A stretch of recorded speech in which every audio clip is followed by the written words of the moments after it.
क्षणम्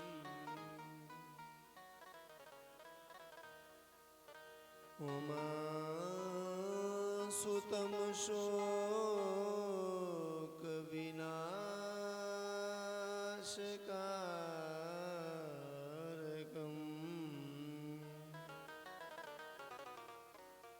नमामि विघ्नेश्वरपादपङ्कजम्।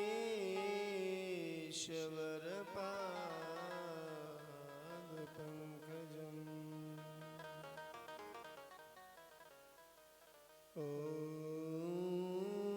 श्री कृष्णाय वासुदेवाय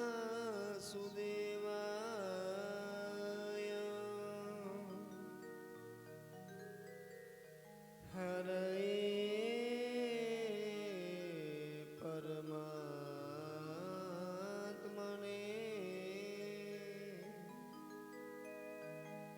प्रणतक्लेशनाशाय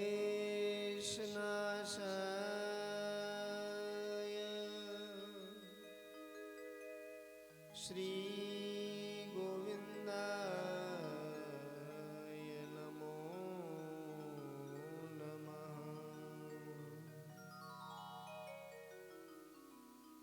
ध्यानमूलं गुरोर्मूर्ति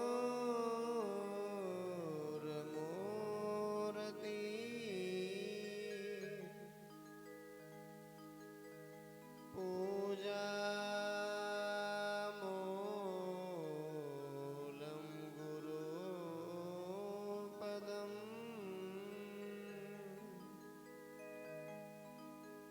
मन्त्रमूलं गुरोर्वाक्यम्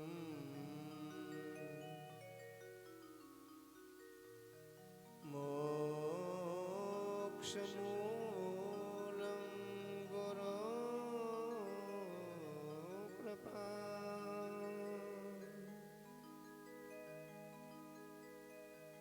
गुरुर्ब्रह्मा गुरुर्विष्णु गुरुर्देवो महेश्वर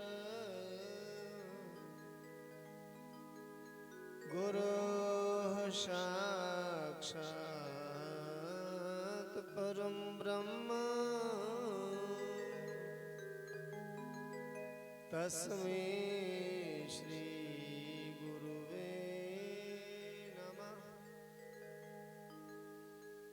अखण्डमण्डलाकारं व्याप्तं येन चराचरम् तत्पदं दर्शितं येन तस्मै श्री गुरुवे नमः। वसुदेवसुतं देवं कंसचाणूरमर्दनम् देवकी परमानन्दम्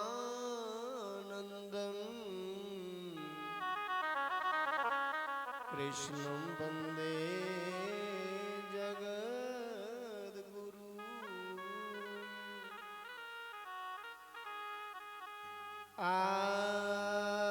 आपदां तेहरतारम्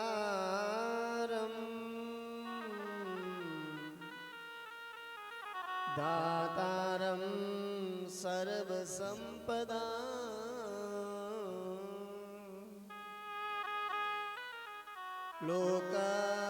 लोकाभिरामं श्रीरामं भूयो भूयो नमाम्यहम्। रामाय रामभद्राय रामचन्द्राय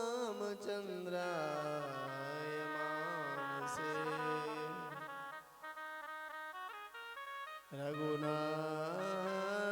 रघुनाथाय नाथाय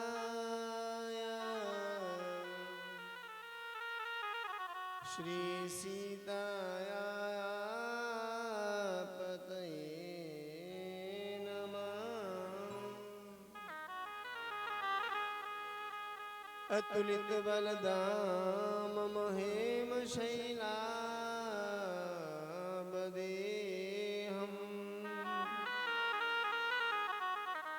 धनुजवन कृशानुं ज्ञानिनामगरगण्यम् सकल गुण निदानं वानराणामधीशम्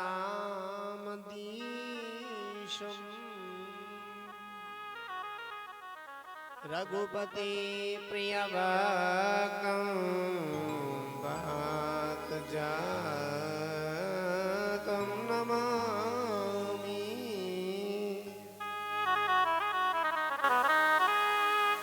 बंसी विभूषित करान नवनीरदावात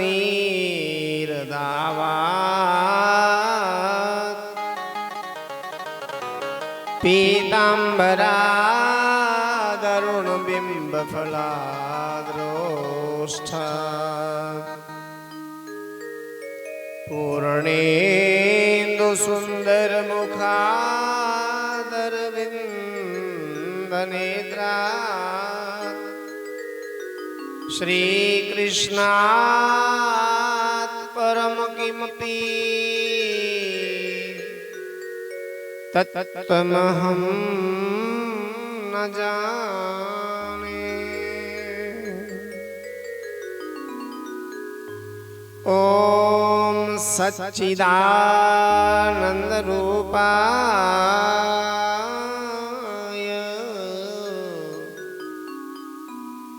विश्वोत्पत्त्यादिहेतवे तापत्रये विनाशाय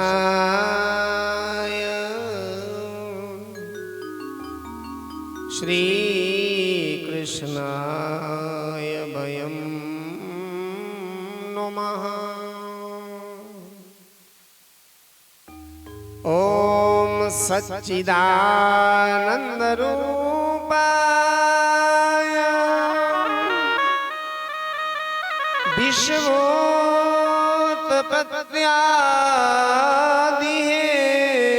विश्वोत्पत्त्यादिहेतवे तापत्रये विनाशाय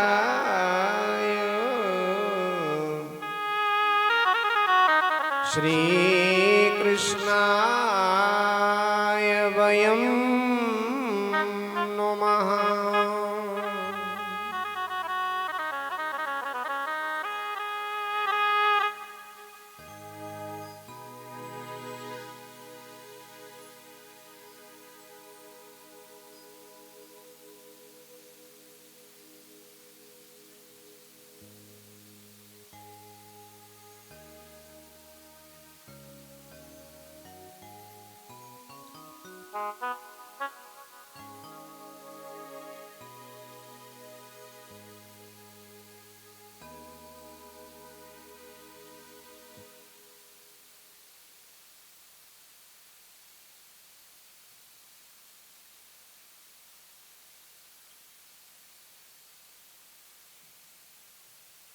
सत्यचित आनंद स्वरूप विश्व की उत्पत्ति पालन एवं संहार करने वाले आध्यात्मिक आदि दैविक तथा आदि भौतिक ये तीनों ही प्रकार के तापों का विनाश करने वाले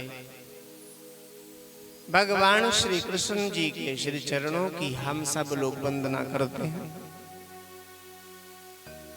जो हमारी बुद्धि को स्थिर एवं सद्मार्ग की ओर प्रेरित करें, हमें सद्बुद्धि प्रदान करें। बोलिए सच्चिदानंद भगवान की जय, बाल कृष्ण भगवान की जय, ठाकुर श्री राधा रमण बिहारी लाल की जय,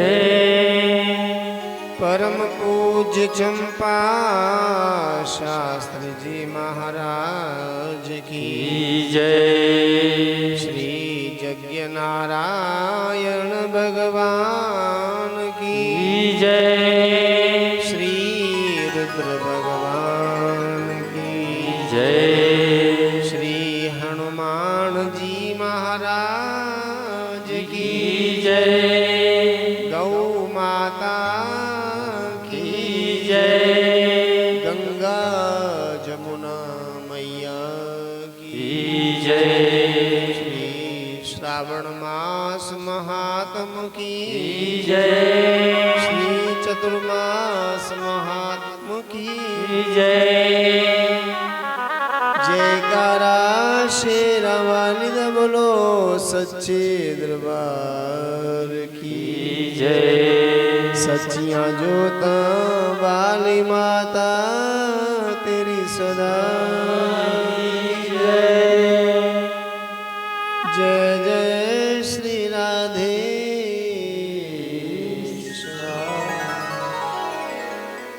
श्री गुरु चरण सरोज रज निज मन मुकुर सुधार वर्णौ रघुवर बिमल जसो जो दायक फल चार बुद्धिहीन तनु जानिके सुमिरो पवन कुमार बल बुद्धि विद्या देहु मोहे हरहु कलेश विकार सियावर रामचंद्र की जय।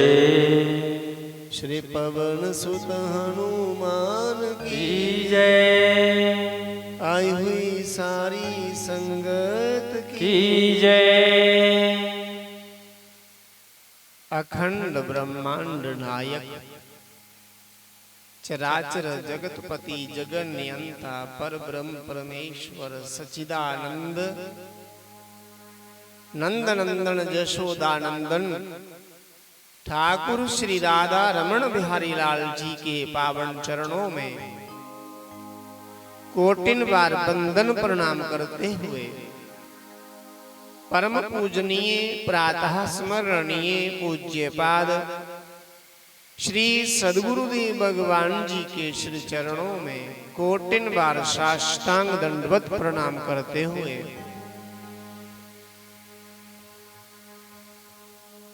परम पूज्या सर्वदेवमयी यज्ञेश्वरी गौ माता के श्री चरणों में कोटिन बार साष्टांग दंडवत प्रणाम करते हुए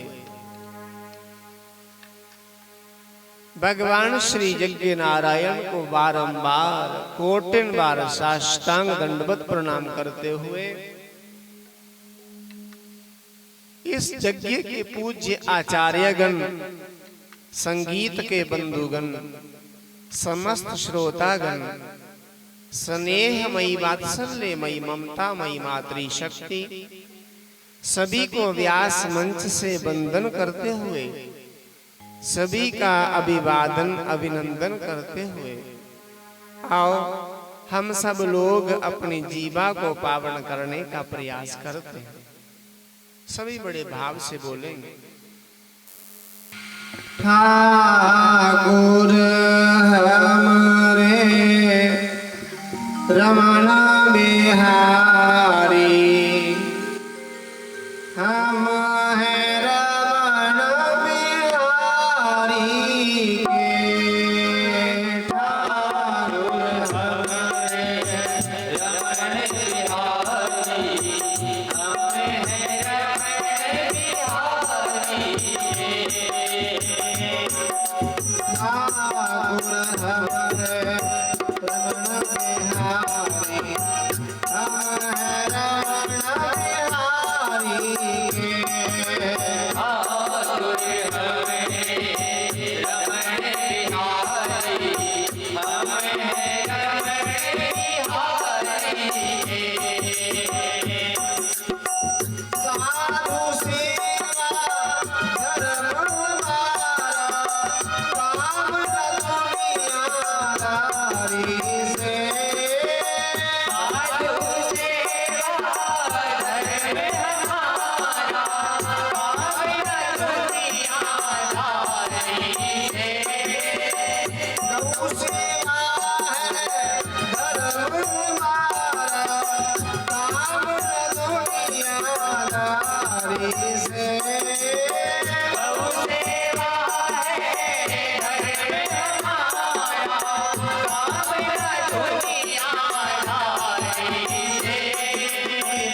बोलिए बाल कृष्ण भगवान की जय।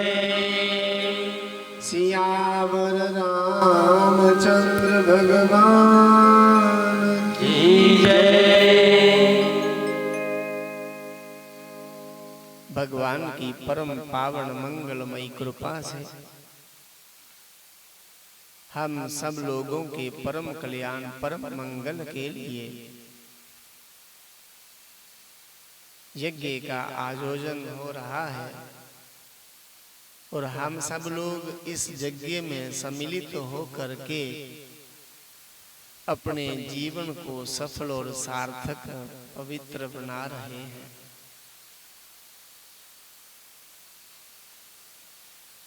सचमुच हम बड़े ही भाग्यवान हैं। श्रावण मास है और श्री रुद्र महायज्ञ का आयोजन है। अमरनाथ की यात्रा चल रही है। यहाँ यहाँ ज्योतिर्लिंग है, वहाँ वहाँ बहुत भीड़ हो रही है। चाहे केदारनाथ हो, चाहे अमरनाथ जी हो, चाहे त्र्यंबकेश्वर हो, चाहे गर्मी हो, चाहे सर्दी हो, कैसा भी हाल हो जाए, किंतु लोग पीछे नहीं हटते।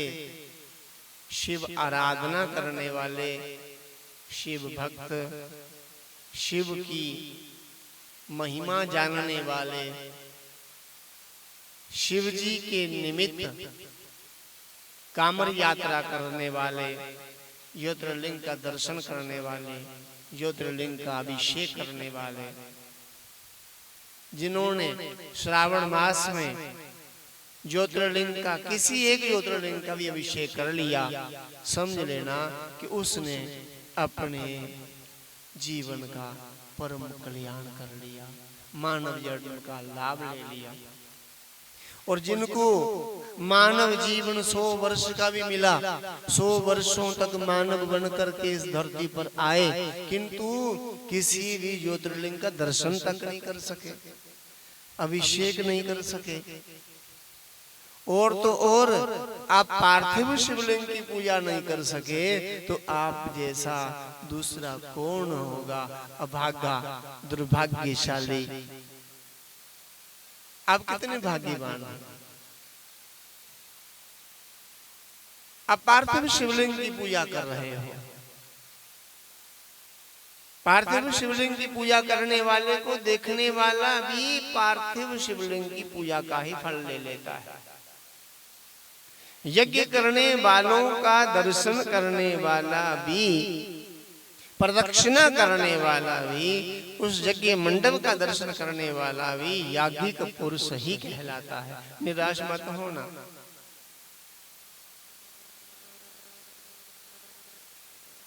वेद बड़े हमें संकेत देते हैं। ये आज की परंपरा नहीं है यज्ञ करने की, ये आदि काल की परंपरा है। श्रीमद् भागवत महापुराण में कथा आती है और आपने कई बार श्रवण भी की होगी। जब भगवान श्री हरि नारायण विष्णु भगवान जी के नाभि प्रदेश से कमल पुष्प प्रकट हुआ तो वे कमल पुष्प क्षीर सागर के बाहर आके खिला। तो उस पुष्प में एक पुरुष बैठे थे जिन्होंने चारों दिशाओं को देखा, चारों ओर देखा, पूर्व पश्चिम उत्तर दक्षिण, चारों ओर देखा तो उनके 4 सिर हो गए, 4 मुख हो गए और उनका नाम हो गया चतुर्मुख ब्रह्मा जी। बोलिए ब्रह्मदेव भगवान की जय। ब्रह्मा जी ने देखा ये कमल पुष्प प्रकट कहां से हुआ, क्योंकि कमल पुष्प पर मैं चारों ओर देख रहा हूं, जल ही जल है और कुछ भी दिखाई नहीं दे रहा। तो ब्रह्मा जी कमल के पुष्प की नाल के बीचों बीच चलते हुए भगवान श्री हरि नारायण भगवान विष्णु की नाभि में आए।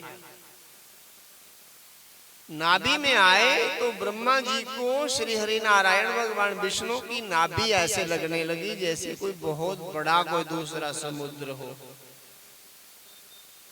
ये भगवान की महिमा है। जिन भगवान का आप दर्शन कर रहे हो पीछे, कौन भगवान है ये? बाराह भगवान। ये दांतों पे क्या उठाया है? पृथ्वी। और आप जहाज पे बैठ के घूम के देख लेना, ट्रेन पे बैठ के या पैदल चल के देख लेना, भारत नहीं पूरे विश्व को देख लेना। हम इसको घूम घूम के देखेंगे, पूरा जीवन बीत जाएगा तो भी पूरी पृथ्वी को नहीं देख सकेंगे। और इतनी बड़ी पृथ्वी को भगवान अपने दांतों पे उठा के ले आए। और दांत कितने बड़े बड़े होंगे, फिर भगवान का रूप कितना बड़ा होगा, अनुमान लगा सकते हैं हम क्या? नहीं। ऐसे भगवान की नाभि यदि ब्रह्मा जी को समुद्र जैसा प्रतीत हुई तो इसमें आश्चर्य की कोई बात ही नहीं है। भगवान नारायण की नाभि देखकर ब्रह्मा जी वापिस आ गए। कमल पुष्प की नाल के बीचों बीच चलते चलते कमल पुष्प के ऊपर आके बैठ गए और चिंता करने लगे। आकाशवाणी हुई, ब्रह्मा जी चिंता ना करें। जो सत्पुरुष होते हैं, जो महापुरुष होते हैं ना, जो पवित्र पुरुष होते हैं ना, दिव्य पुरुष जो लोग होते हैं ना, वो चिंता नहीं करते।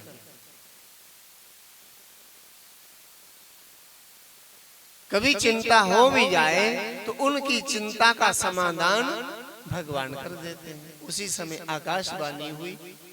आज भी आकाशवाणी होती है पर हमें सुनाई नहीं देती। ना हमारे दिव्य चक्षु हैं, ना हमारे दिव्य श्रोत्र हैं, ना हमारी दिव्य दृष्टि है। आकाशवाणी हुई, ब्रह्मा जी चिंता छोड़ो, चिंतन करो, तप करो, तप करो, तप करो।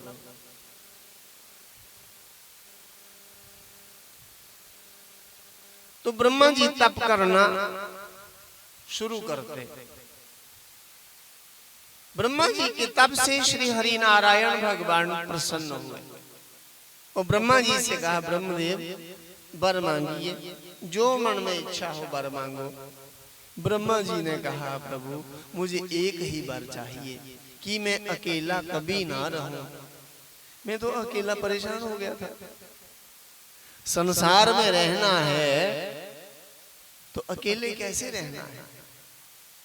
अकेले कोई नहीं हो, अकेला कोई ना हो, अकेला कोई नहीं रह सकता, अकेला रहे भी कोई नहीं, बस संत महापुरुषों की सेवा।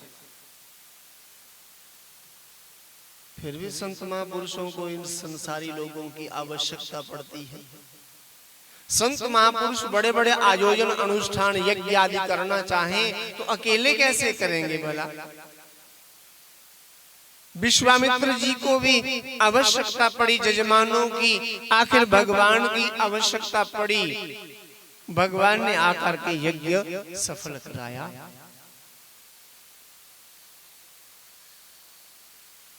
एक दूसरे को, जैसे बेल को जरूरत होती सहारे की, बेल धरती पर चलेगी तो सड़ जाएगी।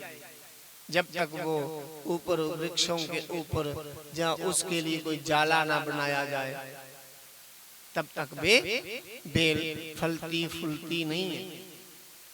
ऐसे ही हम मानवों को एक दूसरे की आवश्यकता रहती है। ब्रह्मा जी ने कहा, मैं अकेला ना रहूं, ऐसी आप कृपा कर दें। तब भगवान श्री हरि नारायण विष्णु जी ने कहा, हे ब्रह्मदेव, हमारी भी यही इच्छा है कि अब सृष्टि की रचना होनी चाहिए। और ब्रह्मा जी ने सृष्टि रचना करी। ये भागवत की ही कथा है, श्रीमद् भागवत में ही कथा आती है। ये अनेकानेक पुराणों में भी आती है, श्री विष्णु महापुराण में भी ये कथा आती है। ब्रह्मा जी ने सृष्टि जब रचना करी तो अपनी बनाई गई सृष्टि से ब्रह्मा जी भयभीत हुए। कई अपने ही द्वारा रचे गए, अपने ही द्वारा जो रचना की गई थी, वे कहने लगे हम ब्रह्मा जी को ही खा जाएंगे। कईयों ने कहा हम ब्रह्मा की रक्षा नहीं करेंगे।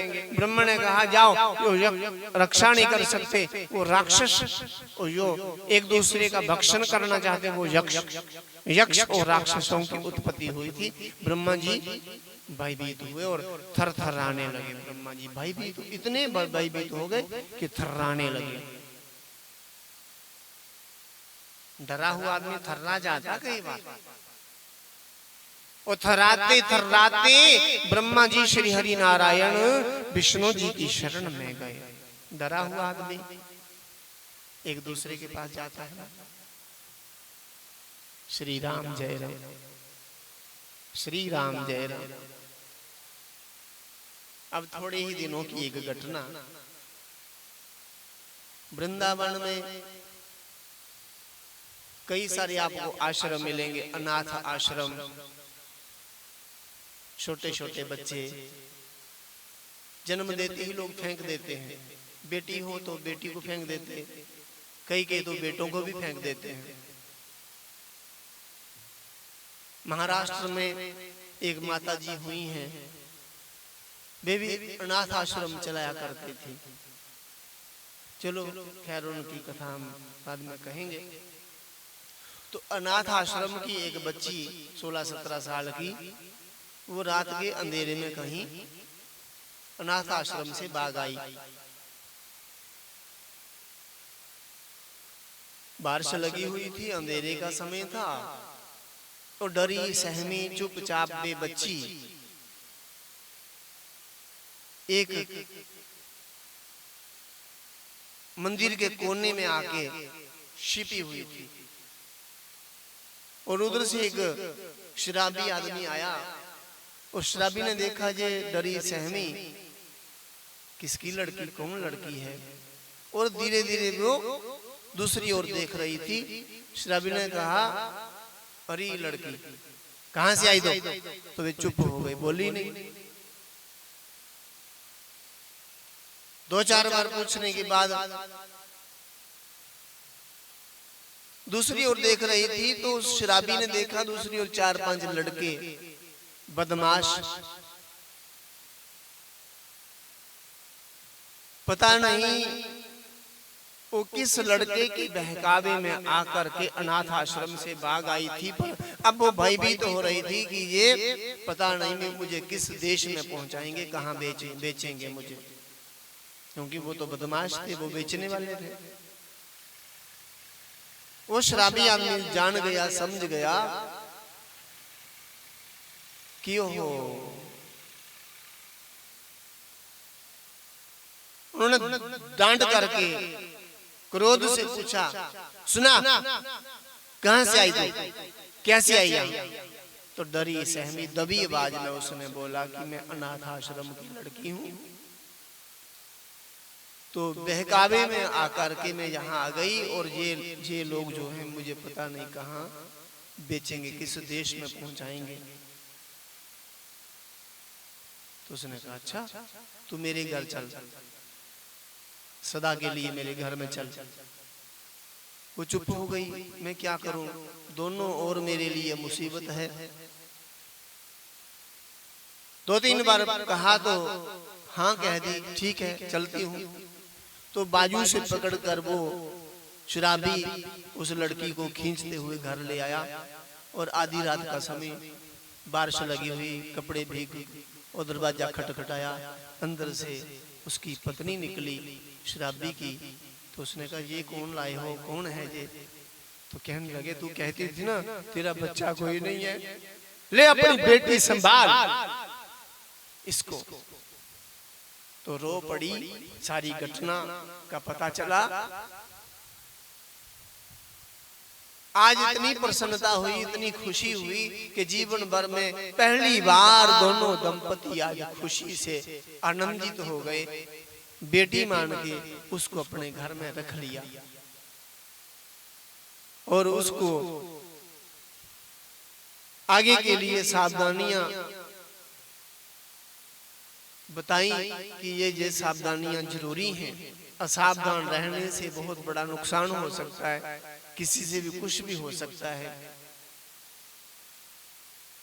वो डरी सहमी थर्राती हुई जैसे उस घर में पहुंची तो उसको अब समझाया। जब शराबी ने कहा तू कहती थी ना मेरा बच्चा कोई नहीं, बेटी बेटा कोई नहीं, ले अपनी बेटी संभाल, तो उसका थर्राना एकदम मिट गया और खुशी से वो रो पड़ी और माँ माँ कहती हुई उस बुढ़िया की गोदी में जाके बैठ गई।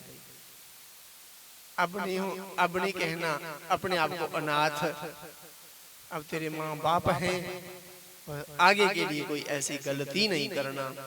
बस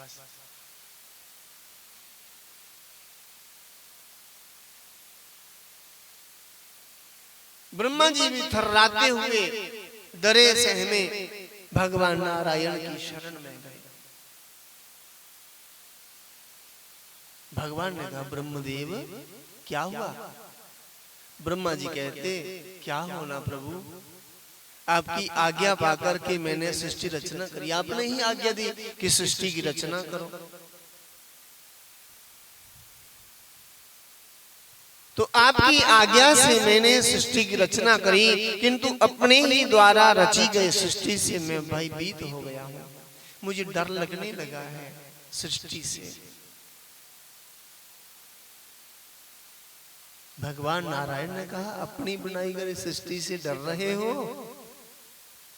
ब्रह्मा जी सृष्टि रचना करने से पहले आपने कोई यज्ञ नहीं किया था क्या?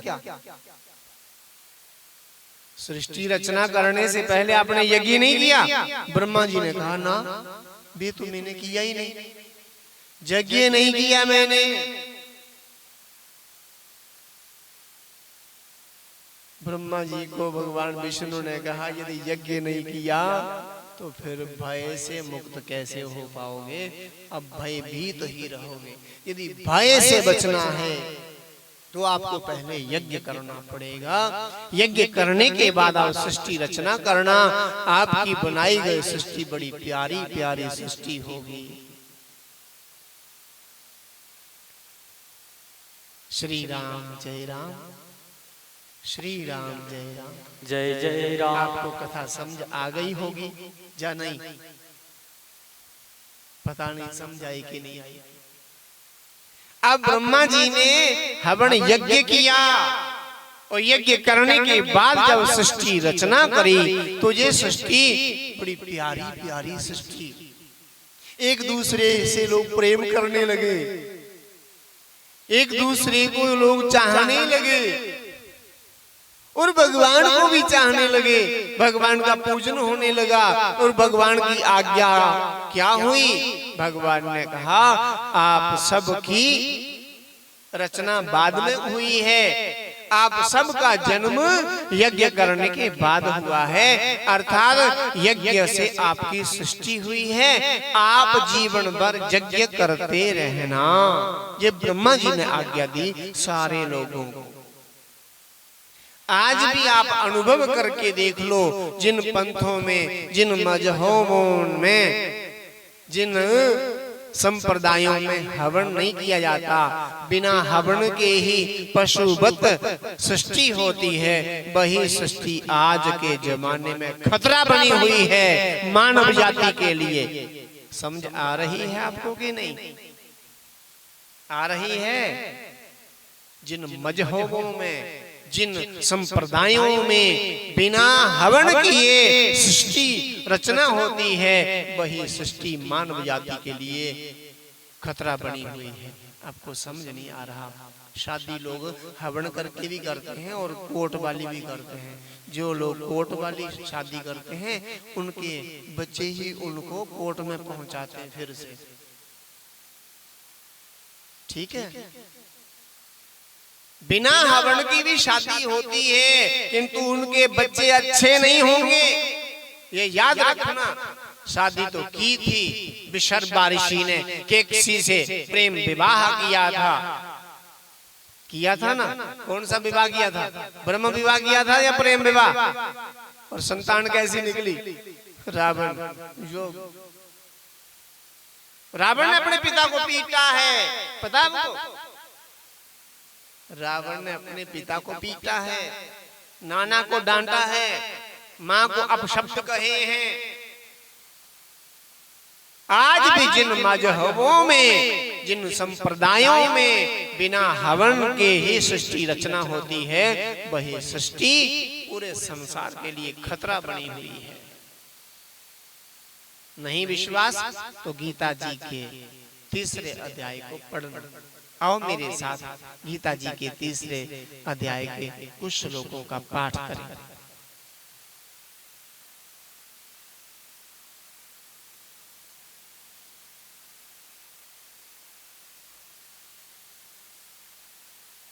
सह यज्ञा प्रजा सृष्ट्वा पुरोवाच प्रजापति अनेन प्रसविष्य गोमेश वो अस्पष्ट कामदुक। गीता जी के 3रे अध्याय का 10वां श्लोक है। प्रजापति ब्रह्मा जी ने कल्प के आदि में, क्या है इस श्लोक का अर्थ? प्रजापति ब्रह्मा जी ने कल्प के आदि में यज्ञ सहित प्रजाओं की रचना करी, प्रजा रची, सृष्टि की रचना करी और उनसे कहा कि तुम लोग इस यज्ञ के द्वारा वृद्धि को प्राप्त होवो और ये यज्ञ तुम लोगों को इच्छित भोग प्रदान करने वाला हो। आपकी उत्पत्ति यज्ञ से हुई है और आप भी यज्ञ करते रहना। ये ब्रह्मा जी ने आज्ञा दी थी। गीता जी के 3रे अध्याय के 10वें श्लोक को पढ़ लेना और ये देखना कहीं मैंने झूठ तो नहीं बोल दिया। आपके घर में गीता होगी, पढ़ के देख लेना, ठीक है? आपको प्रमाणित साबित करने के लिए आपको ये बताना पड़ रहा है। यज्ञ की इतनी महिमा है, इसलिए यज्ञ करने पड़ते हैं। जिस घर में हवन यज्ञ नहीं होता, वे घर हमारे रहने योग्य अच्छा नहीं होगा। चाहे आप लाखों रुपए, करोड़ों रुपए खर्च कर लो, आपको गृह प्रवेश में करपति दे समय हवन करने पड़ना, जप करना पड़ेगा, हवन करना पड़ेगा, तभी आप सुरक्षित और स्वस्थ रहेंगे उस घर में, सुरक्षित भी और इधर भी आसन बिछे हुए हैं। धूप में क्यों बैठे हैं आप? इधर आसन बिछाए हैं, नौजवान साथी बिछा रहे। अब इधर आ जाओ मेरी माता बहने, हाँ छोटी बच्चियां पसीना निकल रहा है, इधर आ जाओ आप। श्री राम जय राम, श्री राम जय राम जय राम। आसन लेके बैठे आप, आसनों पे आसन बहुत है।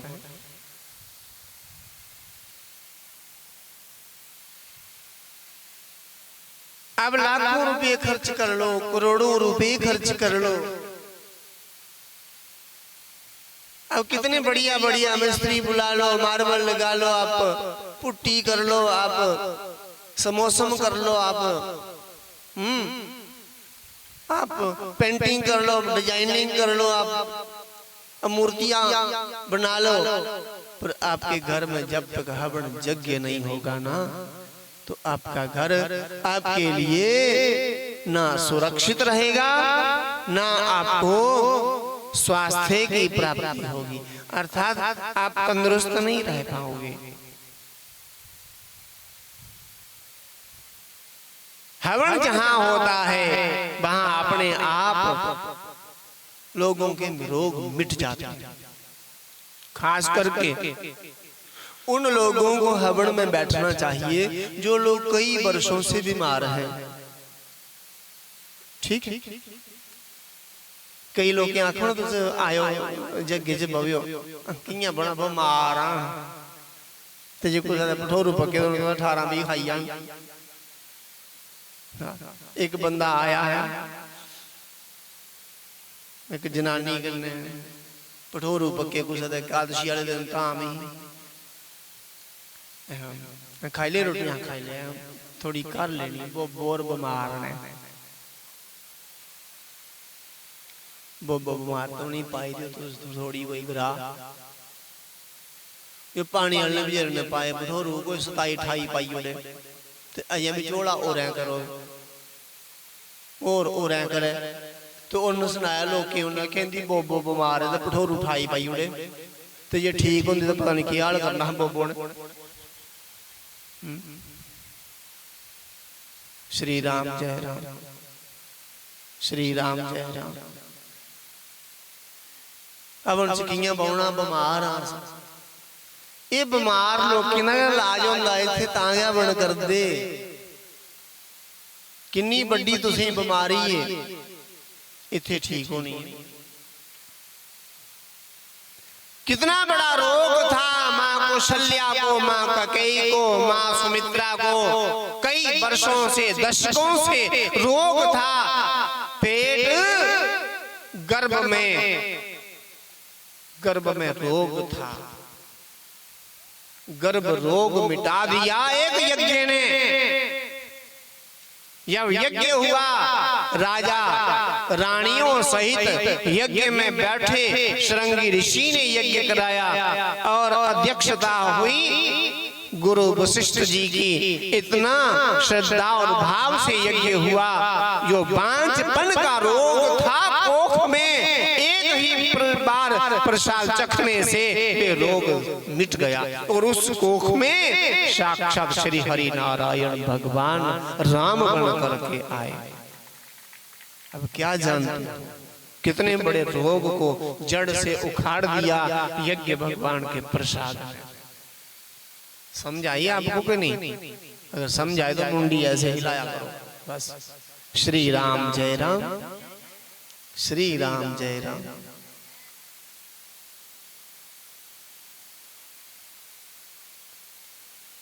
जिनको 10, 20, 15, 20, 25 वर्ष हो गए शादी किए, जो संतान चाहते हो उनको अपने जीवन में जग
भोले बाल कृष्ण भगवान की जय। सियावर रामचंद्र भगवान की जय। अब ब्रह्मा जी ने यज्ञ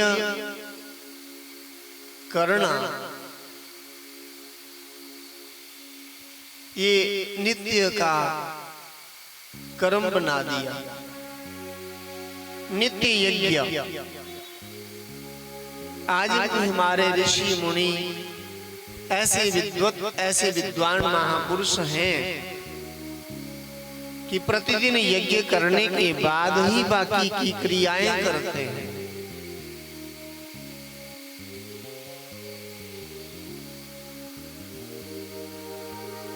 पहले यज्ञ हमारी माताएं भी आज से 30 वर्ष 40 वर्ष पहले जितनी भी माताएं थी, चाहे वे अनपढ़ ही थी चाहे पढ़ी लिखी थी, सभी माताएं प्रतिदिन हवन यज्ञ करती थी। चूल्हा जला करके उसमें घी शक्कर की आहुति अवश्य ही डालती थी।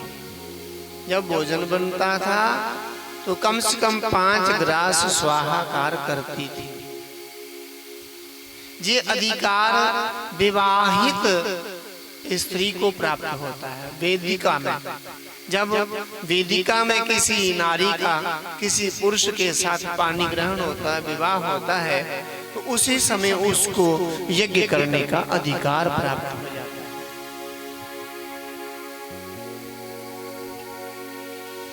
नहीं तो अकेली नारी कोई भी यज्ञ नहीं कर सकती। हाँ, पिता, गुरु, भाई, बंधु के अस्वस्थ होने के कारण जब पति घर में नहीं है तो पत्नी अकेली हवन करना चाहे तो कर सकती, किंतु पहले पति की आज्ञा लेकर के।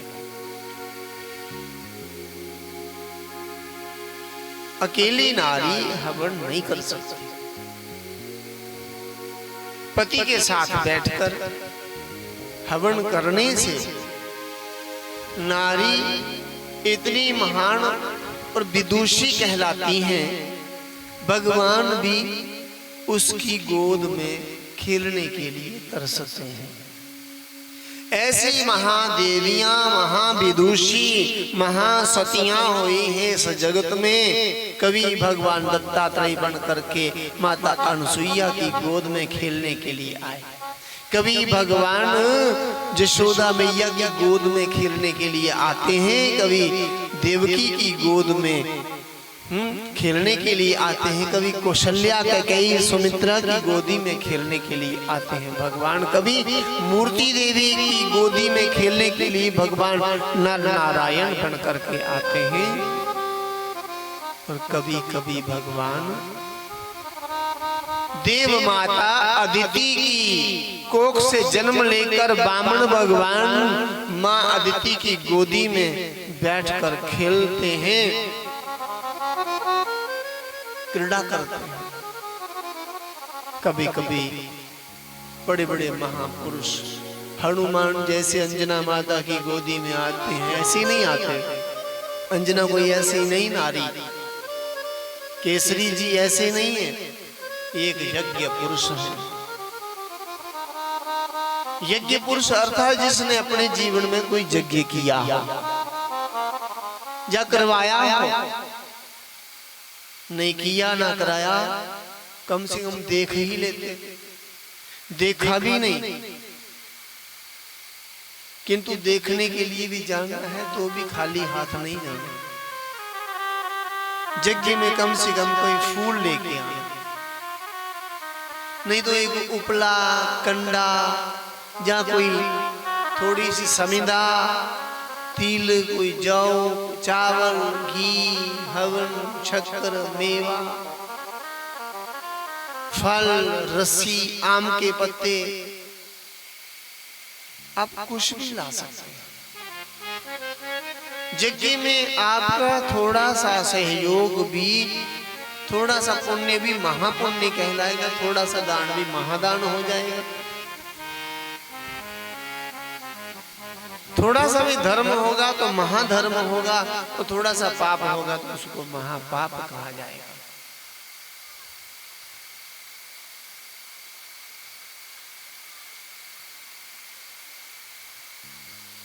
बड़े बड़े ऋषि मुनियों ने यज्ञ याग आदि करके भगवान को अपने वश में कर लिया। और गीता जी के ही श्लोक में, गीता जी के ही 3रे अध्याय के 15वें श्लोक में भगवान कहते हैं, ब्रह्म नित्यम, आप भी बोलो, 15वें श्लोक में गीता जी के कौन से अध्याय, 3रे अध्याय के 15वें श्लोक में क्या बोलते भगवान? भगवान स्वयं कहते हैं ब्रह्म नित्यम, अभी बोलो ब्रह्म नित्यम, यज्ञ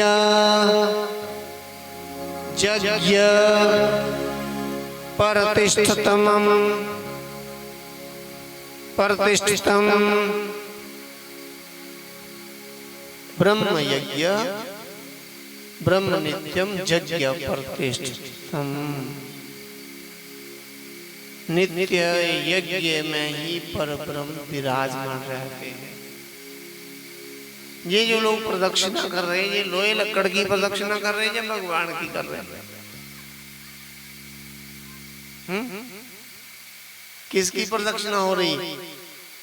भगवान। ये नहीं कि लोहा लकड़ और मिट्टी के वो गड्ढे निकाले हैं। गड्ढे नहीं, वो कुंड है। इसकी 3 परतें होती हैं, आपको कल पता चलेगा। ये सीढ़ियां नहीं है, ये ब्रह्मा विष्णु महेश जोनी को भगवती का रूप कहा है।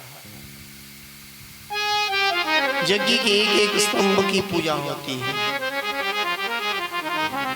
और आखिरी दिन यज्ञ का एक धागा ही ले जाना घर से। जैसे दशहरे का हम कुछ न कुछ घर ले आते हैं, लकड़ी मिले, कुछ जला हुआ, कुछ कटा, कुछ भी मिले, और आपके बच्चे को कभी कोई यंत्र मंत्र जादू टोना हो जाए तो आप उसी दशहरे की लकड़ी का टीका लगा दे, जली हुई लकड़ी का टीका लगा दे अपने बच्चे को। रोता हो, चीखता हो, चिल्लाता हो, दूध पीना बंद कर गया हो बच्चा, उसी समय तत्काल 2 मिनट में ही वो ठीक हो जाए, ज्यादा समय नहीं लगेगा। अब आने वाला दशहरा थोड़े ना अक्टूबर में आ रहे हैं, नवरात्र, ये याद रखने की चीजें। यज्ञ की भस्म बड़े काम की भस्म है, आपको पता? यज्ञ की भस्म आप खरीदते हो? कभी खरीदी? आज खरीद लेना, नहीं खरीदना तो परसों अपने घर की तैयार कर लेना। कल हवन हो जाएगा शुरू, परसों आप ले लेना। और यही यज्ञ की भस्म अब अगर आप खरीदते हो तो ये 12-15 हजार रुपया किलो है। कितने रुपए किलो है? 12-15 हजार रुपया किलो। जो पार्थिव शिवलिंग की पूजा करते हैं उनको शिवलिंग पर भस्म भी चढ़ानी पड़ती है। और भस्म की एक पुड़िया आप लेंगे ना 10 ग्राम की, 20 ग्राम की पंसारी की दुकान से, तो पता चलेगा रेट का। अरे ये तो इतनी महंगी क्या? और उस पे लिखा रहेगा वैदिक होमात्मक भस्म। वो पता नहीं वैदिक है भी कि नहीं है, ये तो आपके सामने होगा ना वैदिक हवन। अब छान के रख लेना, फिर बेचने जाना। बोलो जय श्री राम। श्री राम, जय राम, जय जय राम। हाल ही में अभी बद्रीनाथ में यज्ञ हुआ था। एक यज्ञ में 500 जजमान बैठे थे। जजमानों के लिए दक्षिणा तो निर्धारित की थी, किंतु जो यज्ञ में ईंट लगी वो हजारों रुपयों में एक ईंट बिक गई। कोई ईंट लेके अमेरिका गया, कोई कनाडा, कोई जापान, कोई रशिया गया, कोई दिल्ली, कोई बम्बई गया, कोई चंडीगढ़ गया। जिन महात्मा ने वो यज्ञ कराया उनके सेवक ही ईंट ले गए उठा उठा के। किसी ने अपने मकान को लगाई, किसी ने दुकान पे लगाई, किसी ने कारखाने को लगाई, किसी ने अपने फैक्ट्री को लगाई। इसलिए हम भी ईंट पक्की लगाते थे पर हमारे हाथ कोई ईंट नहीं बचती थी। इसलिए अब हम गारे की बनाते हैं कुंड। हाँ, इसलिए गारे की कुंड बनाते हैं क्योंकि ईंट ले जाते थे लोग। ये हमारे जीवन का लगभग 100 यज्ञ तो हो ही जाएंगे अब। और मरोली में ही आपके सामने कितने यज्ञ हो गए, 5, 7, 8, 10 तो मरोली में ही हो गए। खनियारा में हो गए 2-3,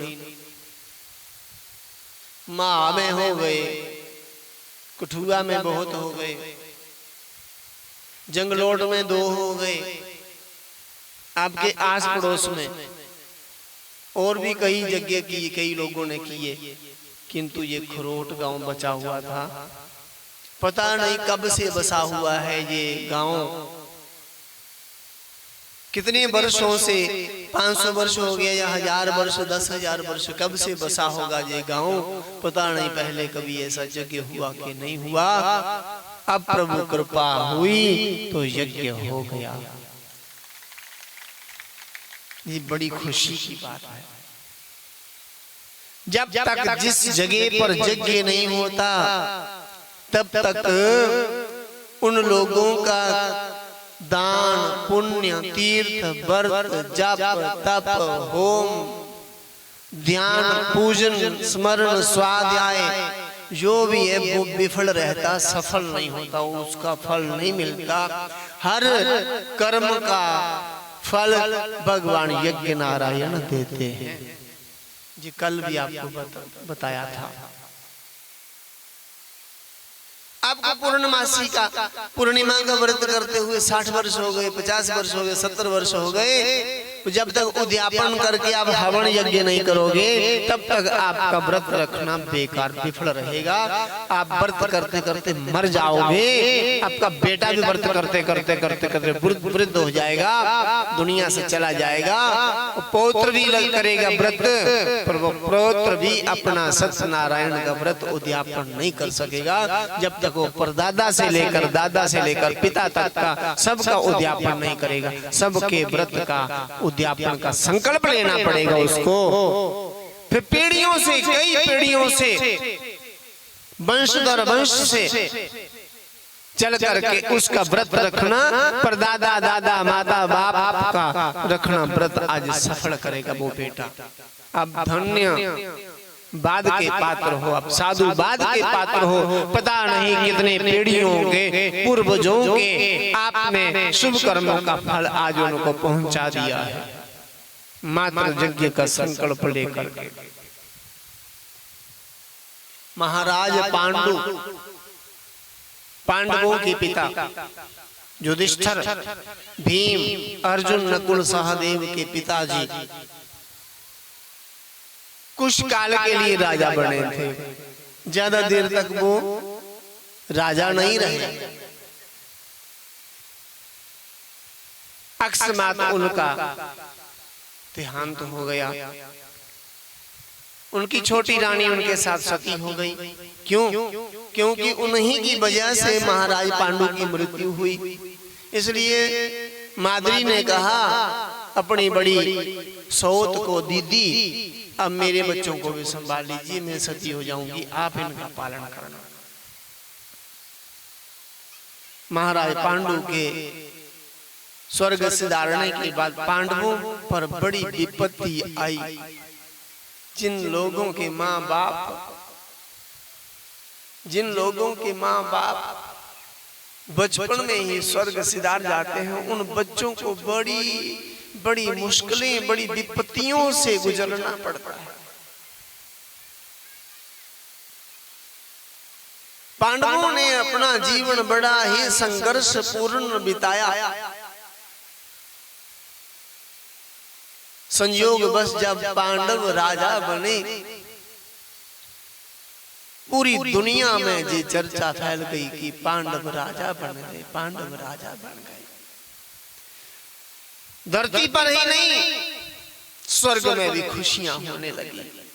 हम जो क्रियाएं करते हैं ना, ये मत सोचना जो हम क्रियाएं करते हैं, जो भी हम कार्य करते हैं, इसका हमें ही पता है और किसी को नहीं। अरे पूरे जगत में फैल जाती है बात। आप कैसे हैं, क्या करते हैं? रावण कैसा था? क्या देवताओं को पता नहीं था? ऋषि मुनियों को पता नहीं था? क्या मानवों को पता नहीं था? या भगवान को पता नहीं था? सबको पता होता। हर एक के कर्म का पता चल ही जाता है। अच्छा कार्य करे कोई तो उसकी भी सराहना। किसी के घर में बालक पैदा हो जाए, बच्चा पैदा हो जाए तो खुशियां परिवार में ही नहीं होती, पितृलोक में भी खुशियां मनाई जाती हैं। हमारे पूर्वजों को बधाइयां देते हैं, बाकी पितर बधाई हो, आपके वंश की वृद्धि हुई, आपके वंश में बालक बालिका हुई। और हमारा पितर, हमारा पुरख वो मिठाइयां बांटता है, खुशी होती है उसको। हम क्या देंगे उनको? हम मिठाई के पैसे भेजेंगे क्या? मनी ऑर्डर करेंगे? नहीं, वो वस्त्र बांटेगा पितर हमारा दूसरों को। हम क्या अपने पूर्वज को सूट सिला के देंगे? नहीं देंगे, वो वे बांटते हैं। नहीं तो आप रामायण पढ़ के देख लो, रामचंद्र का जन्म हुआ और सूर्य देव की खुशी का ठिकाना कोई नहीं रहा। 1 महीना भर एक जगह खड़े रहे कि मेरा वंश पावन हो गया, मेरा वंश पावन हो गया। क्यों? क्योंकि पुरख तो सूर्य देव है ना, उस वंश के पूर्वज तो सूर्य देव है ना। 1 महीने के बाद देव ऋषि नारद जी ने कहा, महीना हो गया सूर्य देव, चलिए। सब देवताओं ने, पितरों ने बधाई दी, बधाई हो सूर्य देव, आपका वंश पावन हो गया, पवित्र हो गया।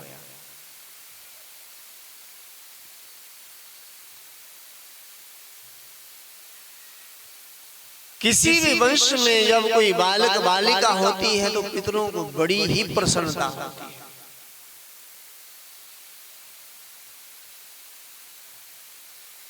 हम कोई भी क्रिया करें, हाँ, कोई दुष्ट दुरात्मा राजा हो जाए तो उससे सारा विश्व भयभीत रहता है। धृतराष्ट्र राजा थे, दुर्योधन आदि अत्याचारी स्वभाव के, क्रूर स्वभाव के इस धरती पर बोझ बने हुए लोग किसी देवता को भी भाते नहीं थे, किसी ऋषि मुनि को सुहाते नहीं थे। पांडवों के राजा बनते ही पूरे विश्व में खुशियों की लहर फैल गई। बड़े बड़े ऋषि, राज ऋषि, बड़े बड़े ब्रह्म ऋषि और देव ऋषि भी आते हैं बधाई देने के लिए। नारद मुनि, बधाई हो धर्मराज युधिष्ठिर, आप सबको बधाई हो, राजा बने। सारे देवी देवताओं को, ऋषि मुनियों को लगने लगा आज हमारा राष्ट्र सुरक्षित हाथों में आ गया। ये सुरक्षित लोग हैं, ये राष्ट्र की सुरक्षा करेंगे, ये राष्ट्र का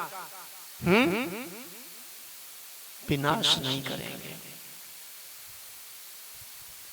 कई लोग होते हैं राष्ट्र का विनाश करने में तुले हुए होते हैं।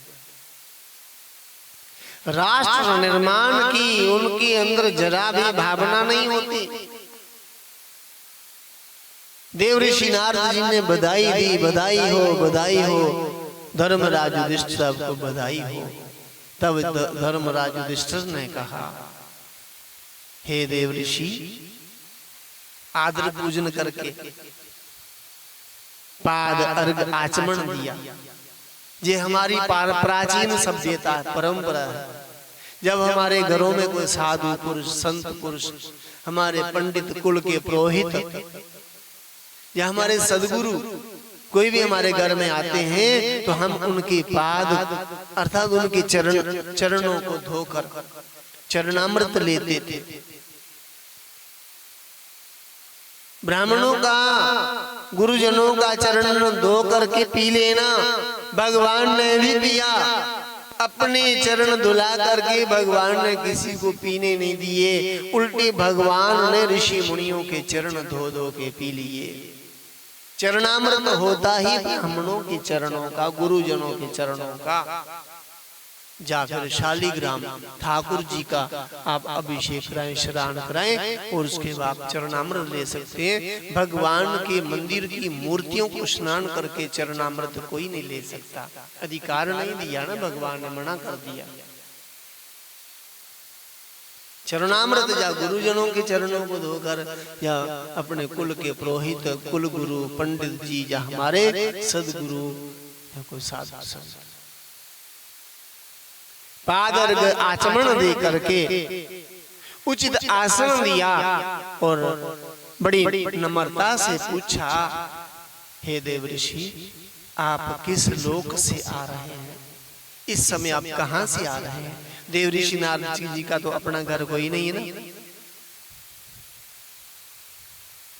कहां बनाई उन्होंने अपनी कोठी? देव ऋषि नारद जी की कोठी कहां पे?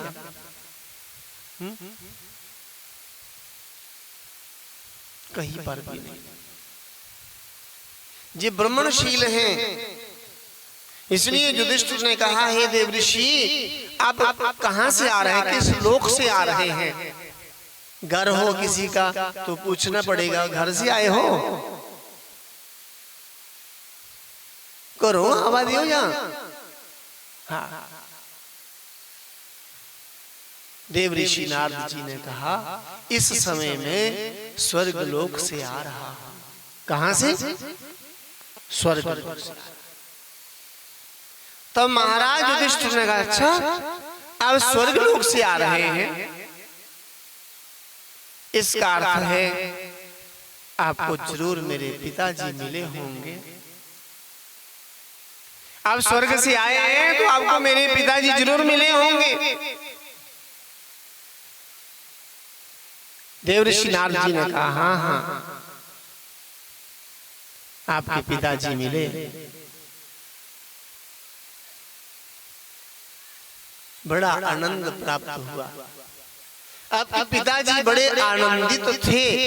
आपका राज्याभिषेक हो रहा था और उधर सारे स्वर्ग के देवता आपके पूज्य पिता महाराज पांडु को बधाई दे रहे हैं और बधाइयां ले लेकर महाराज पांडु की खुशी का कोई ठिकाना नहीं देख सकते थे आप।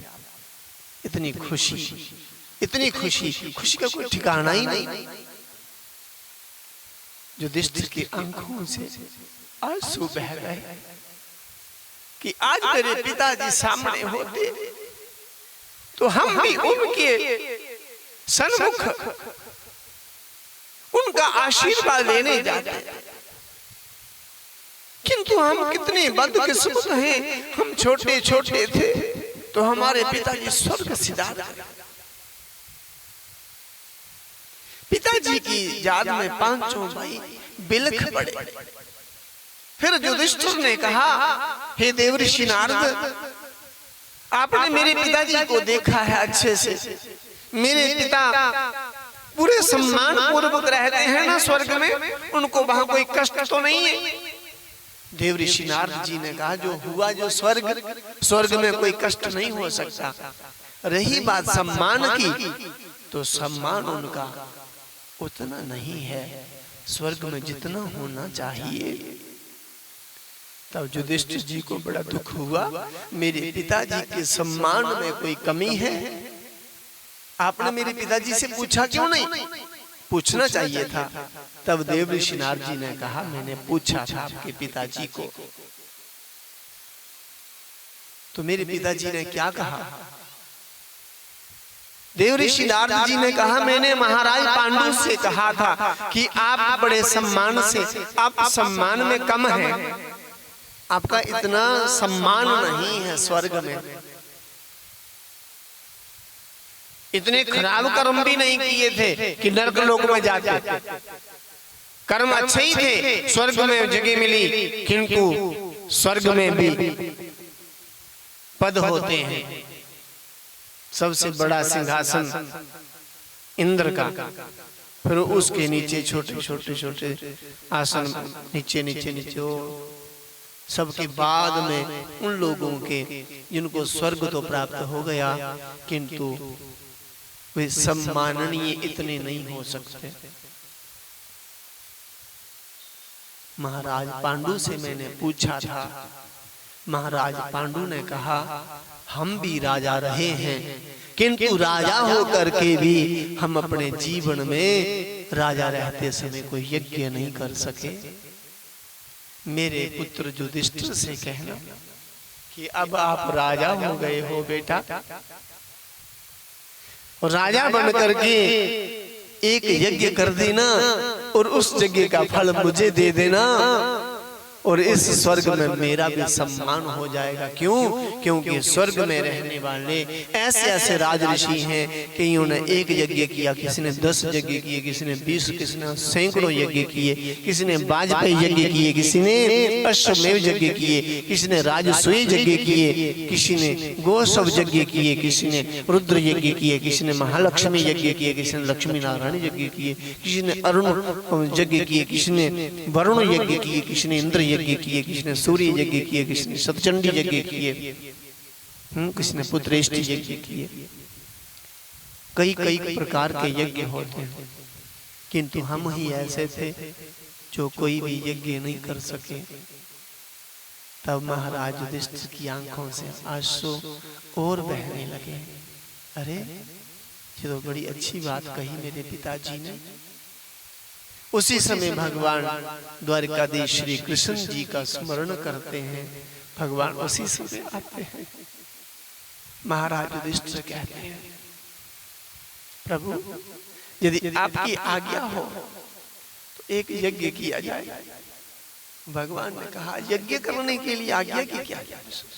शुभ कार्य के लिए देर कैसी? अब करिए ना यज्ञ। यज्ञ कैसे होगा? योजना बनी, आने वालों को भोजन का प्रबंध भीम जी करेंगे, भोजन भीम जी कराएंगे, अतिथियों का सत्कार अर्जुन करेंगे।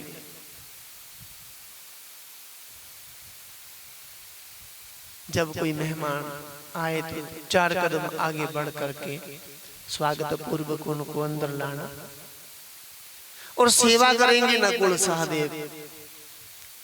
और जो भी मेहमान आएंगे यज्ञ में उनसे बातचीत करेंगे युधिष्ठिर जी। जो यज्ञ में लोग आएंगे उनको दक्षिणा बांटेंगे। दुर्योधन वो बड़ा भारी भैरी, उसने सोचा इन पांडवों के पास जितना भी धन में थोड़ी देर में लुटा दूंगा। भगवान कृष्ण ने कहा था इतनी इतनी दक्षिणा देनी, जितनी बताई थी ना उससे 10-10 गुना ज्यादा बांटने लगा। अर्जुन, भीमसेन, नकुल, सहदेव सब दौड़े द्वारकाधीश, हे द्वारकाधीश ये तो दुर्योधन जल्दी ही धन खत्म कर देगा, ये तो 10-20 गुना दक्षिणा में दे बांट रहा है।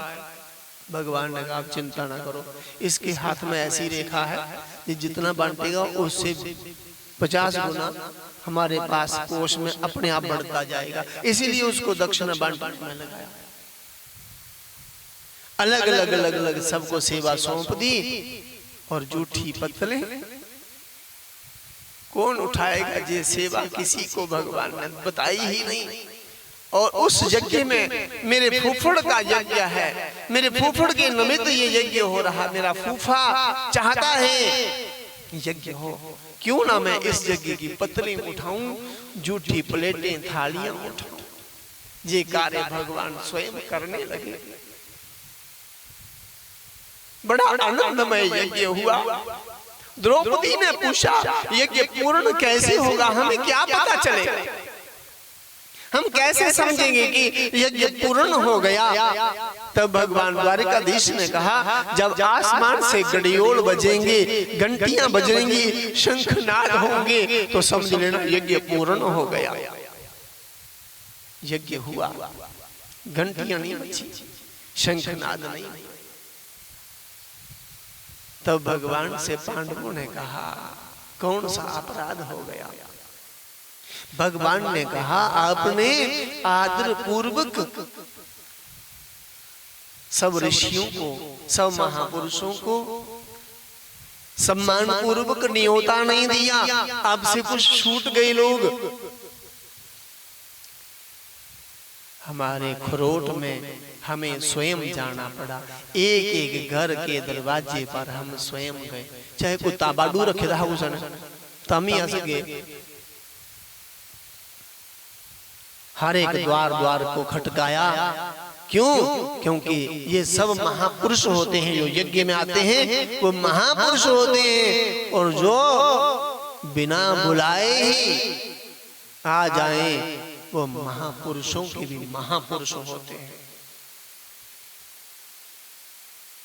और जिनके हाथों से यज्ञ का शुभारंभ होता है, ध्वज की स्थापना हो जाती है, यज्ञ की पूर्णाहुति हो जाती है, उनकी तो सराहना भगवान शेषनाग अपने हजारों मुखों से भी नहीं गा सकते, मां साक्षात भगवती शारदा देवी भी नहीं गा सकती। जिनके हाथों से ध्वज की स्थापना होती है, यज्ञ की स्थापना होती है, या यज्ञ की पूर्णाहुति होती है। भगवान भी ऐसे यज्ञों में कांटा कंकर उठाने के लिए जूठी पत्तल, ध्यान रखना कुछ खा करके ऐसे गिलास मत छोड़ना, भगवान स्वयं आएंगे आपका जूठा गिलास उठाने। आते हैं भगवान। एक पांडवों के यज्ञ में ही भगवान ने जूठन नहीं उठाई, सभी के यज्ञों की जूठन भगवान स्वयं उठाते हैं और भगवान प्रदक्षिणा कर जाते हैं।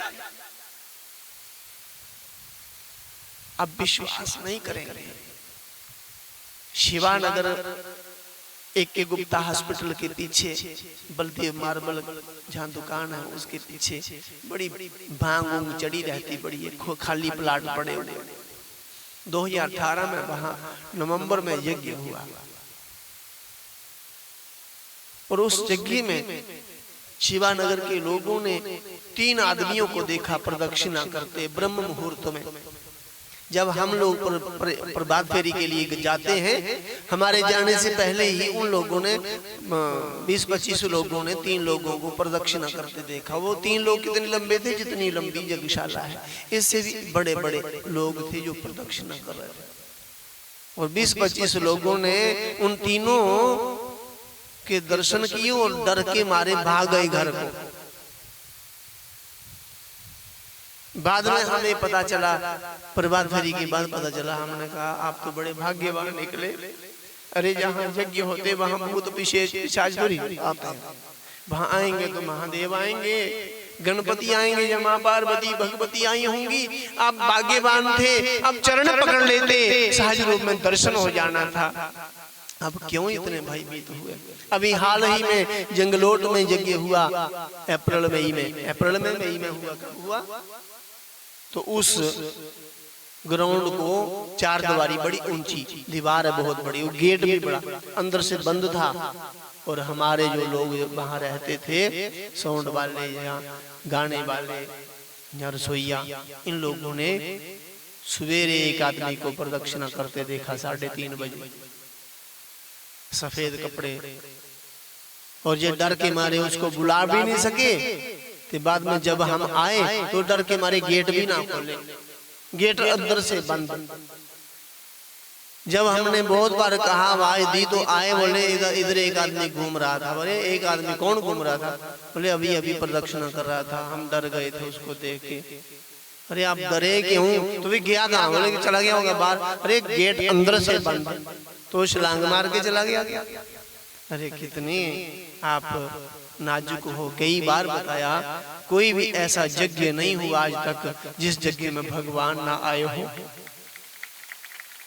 चाहे राजा दशरथ जी ने यज्ञ किया, भगवान यज्ञ नारायण बनकर आए, प्रसाद देने के लिए आए, उसी प्रसाद को खा करके रानियों के यहाँ पुत्र हुए। साक्षात पर ब्रह्म भगवान राम भाइयों सहित आए। चाहे विश्वामित्र ने यज्ञ किया, राम जब तक नहीं गए तब तक यज्ञ सफल संपूर्ण नहीं हुआ। पांडवों ने यज्ञ किया तो भगवान विद्यमान रहे। अरे यज्ञ किया था राजा दक्ष ने, जब तक बोले बाबा नहीं आए, अभिमानी सिर नहीं कटा, तब तक यज्ञ सफल संपूर्ण नहीं हुआ। बकरे का सिर लगा, बोले बाबा आए, यज्ञ संपूर्ण हुआ। यज्ञ चाहे राक्षस राज बलि ने किया, भगवान को चाहे बामन बन के जाना पड़ा था कि नहीं? भगवान पृथु ने यज्ञ किया, भगवान विष्णु जी आए। कौन सा ऐसा यज्ञ है विश्व में जिस यज्ञ में भगवान ना आए हो? आप क्या सोचते हो कि खरोट में भगवान नहीं आए? या नहीं आएंगे? ऐसा कभी हो ही नहीं सकता। बोलो जय श्री राम, फिर बोलो जय श्री राम। ऐसा आनंदमय यज्ञ हुआ पांडवों को शिक्षा मिली। कौन से ऋषि महात्मा रह गए? एक ब्रह्म ऋषि थे पास में, उनके पास जाने का ध्यान नहीं रहा था। पांचों पांडव उनको निमंत्रण लेके गए कि आप हमारे यज्ञ में नहीं आए, हमारा यज्ञ विफल हो गया, आप आइए यज्ञ का प्रसाद ग्रहण कीजिए। जब महात्मा को यज्ञ का प्रसाद मिला तो उन्होंने प्रसाद की भावना से सबको मिलाकर खट्टा मीठा तीखा नमकीन जैसा भी था सब मिला मुलो के उन्होंने पा लिया। तब पांडवों ने कहा हो ये अलग अलग पदार्थ बनाए थे, इस महात्मा ने सब मिला दिए एक ही जगह। महात्मा ही भोजन करके चले गए तो घंटी घड़ियोल नहीं बजा, शंखनाद नहीं हुआ। तब पांडवों ने कहा प्रभु द्वारिकाधीश से अब क्या कमी रह गई? भगवान ने कहा कमी आदर से बुलाते हो और फिर बुलाए हुए लोगों पर दोष लगाते हो, उनमें दोष देखते हो, आपका यज्ञ कैसे सफल होगा? तो पांडवों ने कहा क्षमा क्षमा प्रभु क्षमा, हम दूसरी बार फिर जाते हैं। तब द्रौपदी ने कहा मुझे सेवा का मौका दीजिए। द्रौपदी जाती हैं, हे महापुरुष हे महात्मन, आप फिर से हमारे घर का भोजन यज्ञ का प्रसाद ग्रहण करें। तो ना ना ना, घर बुलाकर लोग अपमान करते हैं, दोष देखते, मैं नहीं जाऊंगा। तब द्रौपदी ने कहा आप लोग मना करेंगे तो फिर यज्ञ कैसे होंगे, सत्कार्य कैसे होंगे? आपको तो चलना ही पड़ेगा। जो आपकी दक्षिणा है वो मैं दे दूंगी, जो आपकी दक्षिणा वो मैं दे दूंगी।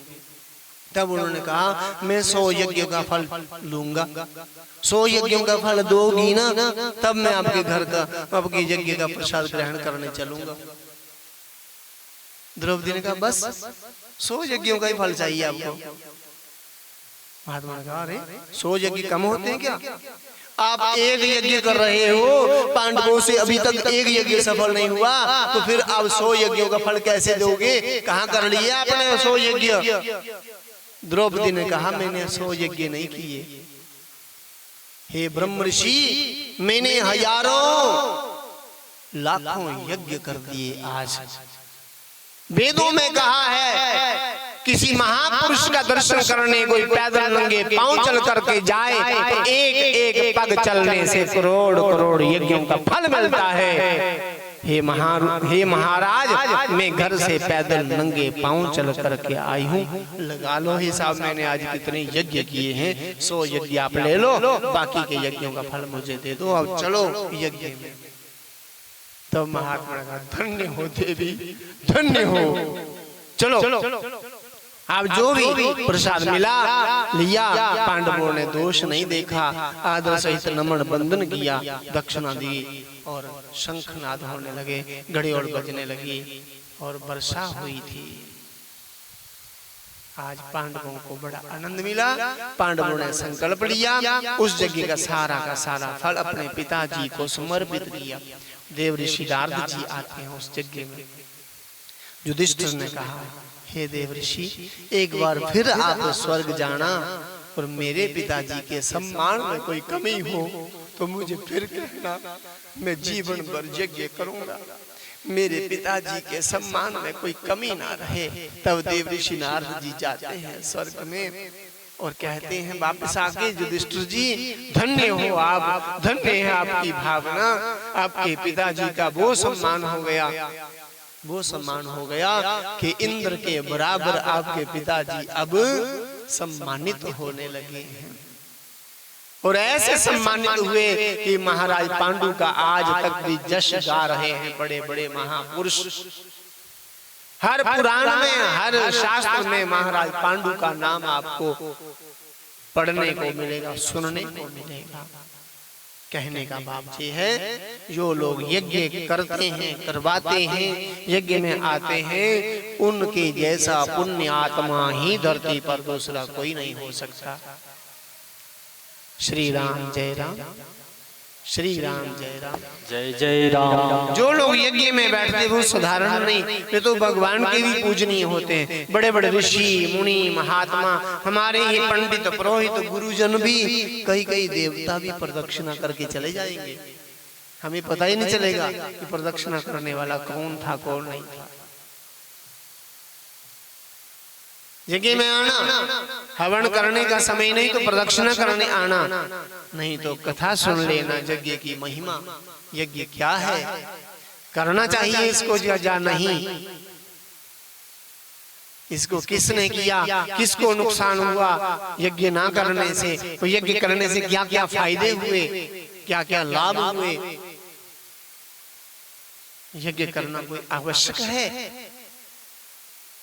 कथा यज्ञ की महिमा जरूर श्रवण करना, इतना भी नहीं तो कम से कम यज्ञ का प्रसाद तो रोज बनता है, प्रसाद के समय आ जाना। इसको मत सोचना ये दाल चावल है, इसको रोटी भोजन नहीं समझना, ये समझ लेना दवाई मिली हमें, औषधि मिली हमें, ये प्रसाद है। आप प्रसाद पाओगे, आपके शारीरिक, आपके मानसिक, आपके पारिवारिक, आपके सामाजिक कई रोग अपने आप दूर ना हो जाएं तो कहना। इतना भी नहीं कर सकते तो वेद कहते हैं आपको ईर्ष्या है, द्वेष है, यज्ञ करने वाले, करवाने वाले, आने वाले यज्ञ में अच्छे नहीं लगते, तो आप दूर से ही किसी यज्ञ मंडप का दर्शन कर लेना। वेद कहते हैं यज्ञ दर्शनात् मुक्ति, यज्ञ के दर्शन मात्र से आप मुक्त हो जाओगे। इतनी महिमा है। अब गीता जी के तीसरे अध्याय के 9वें श्लोक से 15वें श्लोक तक पढ़ना, चौथा अध्याय भी पढ़ना, उसमें भी यज्ञ की बड़ी महिमा है। हर अध्याय में यज्ञ की बड़ी महिमा बताई है गीता जी में। और महाभारत आप पढ़ोगे ना तो आप कथा ही यज्ञ की पसंद करोगे और कोई करोगे नहीं पसंद। यज्ञ की इतनी महिमा है महाभारत में, यज्ञ की बड़ी महिमा। ब्रह्म वैवर्त महापुराण में, कुर्म महापुराण में, श्री मार्कंडेय महापुराण में यज्ञ की महिमा बहुत बड़ी है। और वेद तो कहते ही यज्ञ की महिमा है। तो आज इतनी ही कथा कहते हैं, क्योंकि समय का हम ध्यान रखेंगे तो आप भी समय से आएंगे, क्योंकि आपको घर के भी काम करने। थोड़ा सा कीर्तन करके आरती कर लेंगे। आज 5:15 हो रहे हैं, कल हम 4:45 बजे आरती करेंगे, ठीक है? ताकि 5 बजे तक आपको लंगर प्रसाद भंडारेगा। क्यों? क्योंकि आज प्रतिष्ठा थी तो समय लग गया। कल अग्नि मंथ ने कई बार अग्नि 5 मिनट में प्रकट हो जाती है, कई बार घंटों लग जाते हैं। इसलिए साफ सुथरे होके आना। हाँ, पहले हम अंगीठी दिलाते थे, एक फूंक मारने से आग जल जाती थी, तो हम कहते थे इसका मामा भी बड़ा शुद्ध है। जिसकी 2, 4, 10, 20 फूंक मारने से भी आग नहीं जलती थी तो बोलते इसका मामा भी ऐसे ही जूठा उठाई है ना। तो मामे तक बात जाती थी। तो आप बिल्कुल शुद्ध पवित्र बन करके आना और अग्नि प्रज्वलित होगी। कल आओ 2 मिनट का कीर्तन करके आरती करें। हरे राम राम राम हरे हरे, हरे राम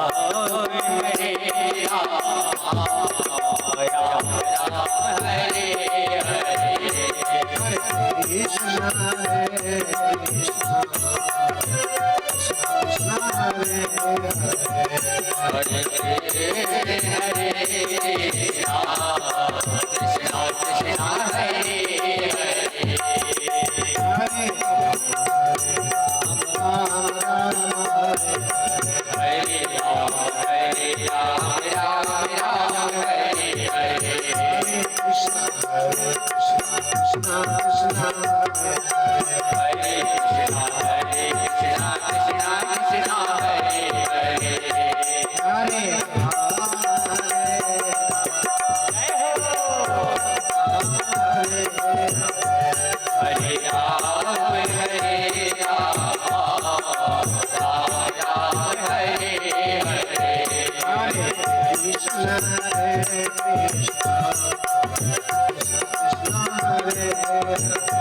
हरे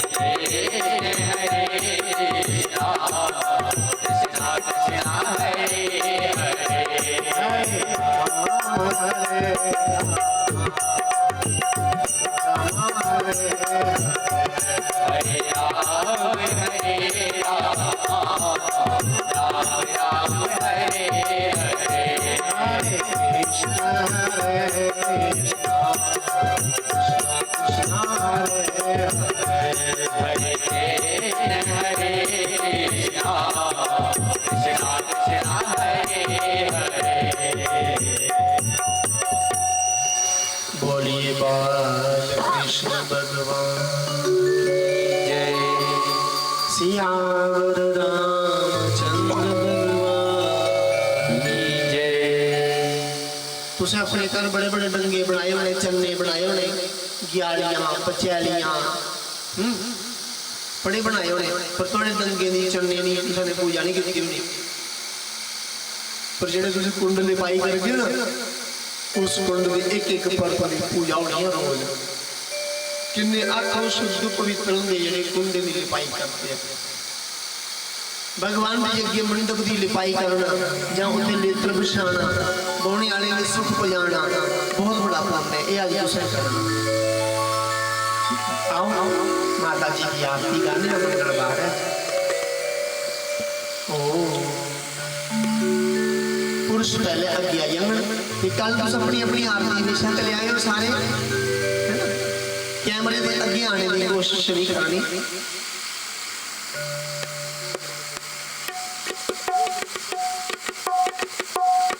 आदरणीय मास्टर श्री जोगराज शर्मा जी ने अपने 2 कुंड लिपि उड़े। हाँ बड़ा अच्छा।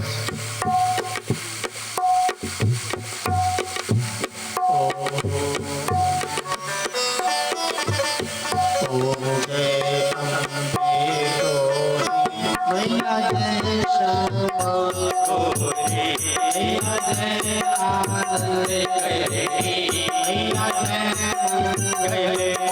जय को विश्व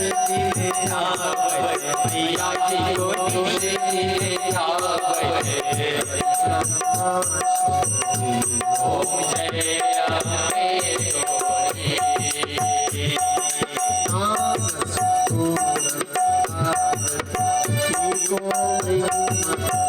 मैया जी को उज्ज्वल से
मैया तोरे कमला रानी आज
जगनी बताई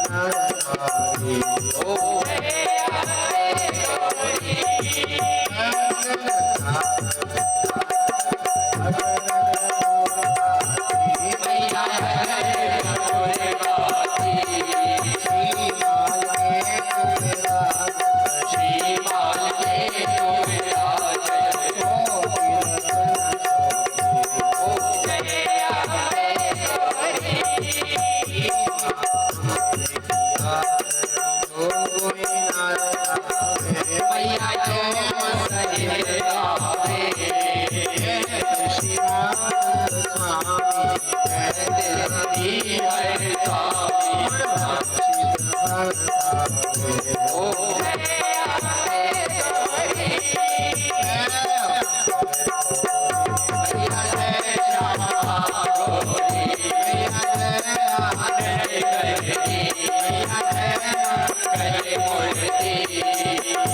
Hari